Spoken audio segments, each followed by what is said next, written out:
The day has finally arrived. The Five Nights at Freddy's movie is no longer a dream, but a reality. Although it was left with a mix of criticism, I believe it was due to the believability of what's canon or not from the fanbase. Five Nights at Freddy's originally began in 2014, but grew in popularity quickly. Stemming from sequels to books, the fans couldn't stop thinking about the lore, timeline, and story behind a couple of games. Due to its lack of clarity and mystery, the fanbase started throwing out theories together, trying to put the pieces together. And so, 9 years later, when the movie was released, there were several theories and expectations people had on the movie. In terms of story, it was a simple story that follows the lore in a different way.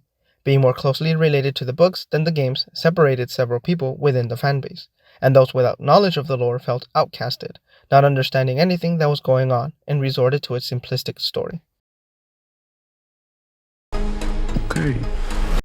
However, I enjoyed the movie because it gave us a protagonist to care for, a situation that was well adapted from the games, more on that later, and some cool world building. Of course, that doesn't mean the movie is perfect. The unfortunate thing about this movie was how Vanessa's character felt more like a plot device than an actual character, and how little there was in terms of animatronic action. The movie begins with a really well executed opening. It sets the tone, world, and hooks the audience in. After the cool opening credits, we meet our protagonist, who with subtle hints tells us something is up. We get to know his character and empathize with him, even after the whole fiasco at the mall. He gets one last opportunity, so we the audience root for him, understanding the danger he's about to get into because of the opening. When it comes to the protagonist, in the game you're supposed to survive 5 nights at Freddy's, but when danger presents itself, why would the security guard return for more nights? Why would the animatronics attack the security guard and return to their original positions when the door is closed on them? Yes, it is said the animatronics think you're an endoskeleton and want to stuff you into a suit, but these mechanics can basically only exist in the game realm, as we don't question them very much on account of gameplay. There is a lot of game mechanics that wouldn't be able to be transferred over to a movie, let alone a narrative. So given the protagonist and reason to return to the pizzeria was a hurdle, I felt Scott jumped over nicely with the dream theory and trying to keep custody of Abby. However, the dream theory aspect of the movie sadly didn't come full circle because throughout the movie we kept going inside Mike's dream to find out who took Garrett. The whole point was to figure out who took Garrett, but we never see Mike put it together because like most of the information, answers, and rules, it was given to him by Vanessa. Thanks for the heads up. Making Vanessa seem like just a plot device, not allowing Mike to fully be an active protagonist because of it.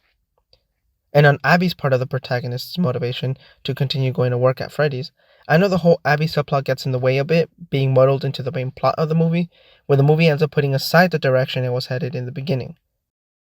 What I mean is that the whole dream sequence theory doesn't feel like it had a good payoff, leaving me to feel it was cast aside for the Abby subplot.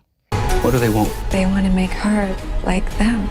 Abby! Now, in terms of story, we were able to follow the protagonist as he tries to not only keep custody of Abby, but to remain alive during his nights at Freddy's.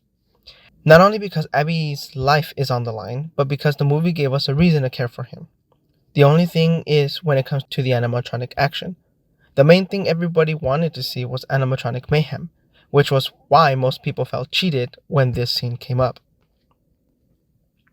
Many people complained about the fort scene because it was a full 180 of the situation, a horror movie with a childish scene, and because it felt out of character. But I'd like to point out that not only are the animatronics controlled by ghosts of dead children, meaning their actions will primarily be childlike, but also that they want to get closer to Abby. They want Abby, and as a result will try to be with her. But being controlled by the yellow rabbit, it doesn't stay all sunshines and rainbows. Is it bizarre seeing this scene knowing the extensive lore and timeline within this universe? Yes. Does it feel out of place and has no correlation to the overarching story? Yes. But I will still say that it was a nice scene depicting a sad truth about the missing children. The death of innocence. These children are dead and just want to have fun, but cannot because of the yellow rabbit's influence on them. So we too feel pity for them.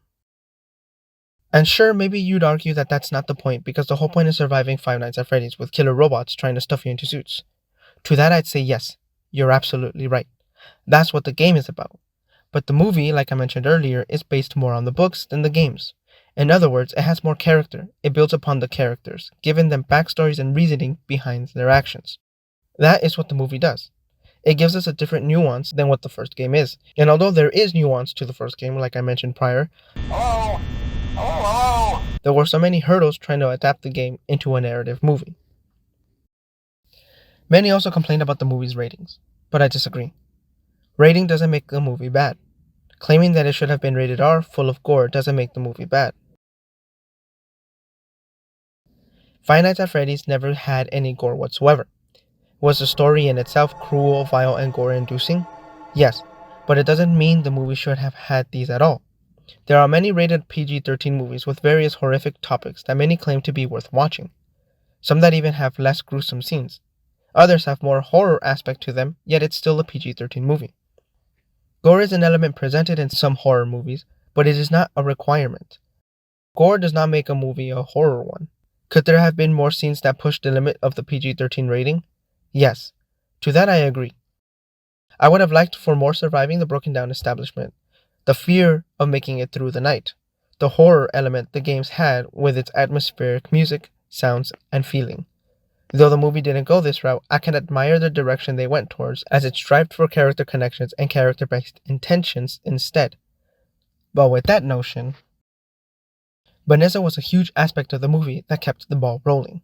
She knew what was going on because 1. The story needed it to happen, and 2. She was part of the plot.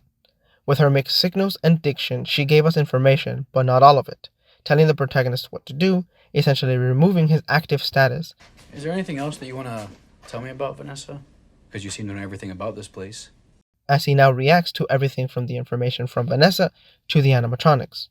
Sure, he's still a bit active, taking Abby to Freddy since Max was unavailable, but the majority of the time since his first night there, he becomes passive, which is a shame to see.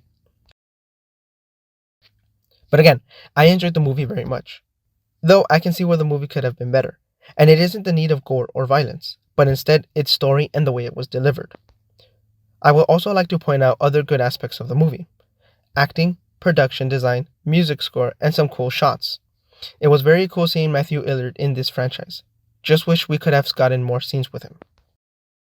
The animatronics were obviously the best part of the movie. Their design was spectacular. The music was also really great, especially the opening credit one. With some cool shots scattered around the movie, I was, for the most part, smiling watching this movie. Before I end the video, I just want to mention that this movie was made for the fans. It had so many cool Easter eggs and things the fanbase can enjoy. And I personally feel that even if you don't know the lore or are a fan, you can enjoy the movie. Which is weird because apparently not a lot of critics felt that way. But the movie explained the basic elements for you to understand what's going on. Although I'm not a big fan of how it was portrayed like I've mentioned before, I still enjoyed the movie. Overall, Five Nights at Freddy's had the structure and the basics of a good movie, but unfortunately did not reach its full potential. For what it was enjoyable and I'd argue a pretty good movie. Putting aside part of my bias, I can see that the movie felt like it was missing something, which many claim to be violent scenes.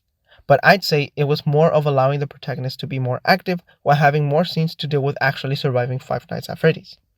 In short, the movie had structure and some good scenes, but did not go full circle with certain aspects, leaving the audience feeling cheated.